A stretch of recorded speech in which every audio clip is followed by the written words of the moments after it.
जय सीते जय सीते सीते, जय सीते जय सीते सीते। मैं एक कथा आपके सामने रख रहा हूँ।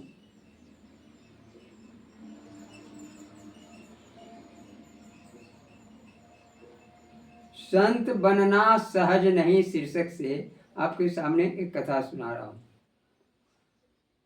रोजन गांव में एक ब्राह्मण नित्य बात बात पर पत्नी से झगड़ता और जब तब कहता नहीं मानोगी तो संतोबा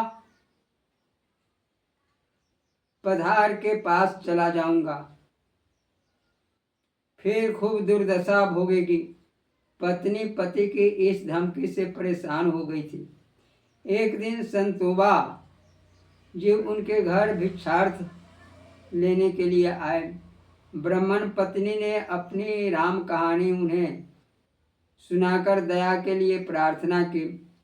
संतोबा ने कहा, अब जब कभी वह ऐसा कहे तब तुम साफ कह देना कि अभी जाइए, एवं उसे मेरे पास भेज देना। मैं मंत्र फूंक दूंगा, फिर वह तुम्हारे बस हो जाएगा। संत चले गए। पतिदेव आए। भोजन में विलंब देख बिगड़ने लगे और अपना नित्य का अस्त्र चलाया। यदि ऐसा ही करोगे तो मैं जाकर संतोबा बन जाऊंगा। पत्नी ने कहा, देर क्यों, इसी दम जाइए। ब्राह्मण ने पेच में पड़ गए। वह लोटा और कुछ वस्त्र ले पगड़ी कुर्ता पहन निकल पड़ा।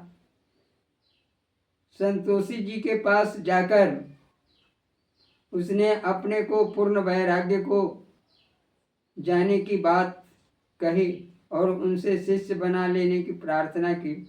संतोबा ने प्रसन्नतापूर्वक स्वीकार कर लिया। ब्राह्मण वहीं रह गया। संतोबा का आदेश पाकर वह तुम्बा जल लाने नदी पर गया। इसी बीच संतोबा ने उसके सारे कपड़े फाड़ कर पैर पर फेंक दिए। ब्राह्मण भूख से तरफड़ाता ऊपर आया।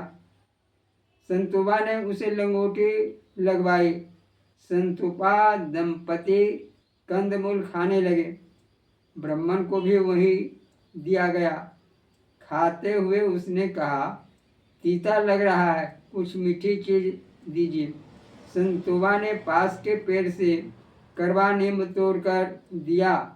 ब्राह्मण उसे मुंह पर रखते ही दुखी हो उठा। उसने सोचा, घर पर सूखी रोटी तो मिलती थी, मैंने यह विपत्ति क्यों मोल ली। वह रोने लगा।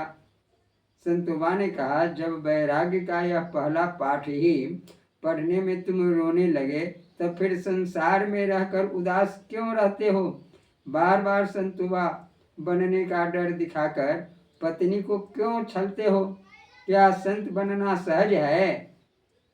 अब तो उसने क्षमा मांगी और भविष्य में पत्नी को कभी ऐसा न कहने की प्रतिज्ञा की। संतोबा ने लंगोटी पहनी ही उसे अपने घर भिजवा दिया। संतोबा द्वारा पहले से समझाकर मिला होने के कारण पत्नी ने तत्काल उसे वस्त्र पहनने को दे दिया। तब से वह सुख से रहने लगा। जय श्री सीते। यह कथा प्रसंग अगर आपको अच्छा लगे तो कृपया इसे बार बार देखने का प्रयास करेंगे। जय श्री सीते।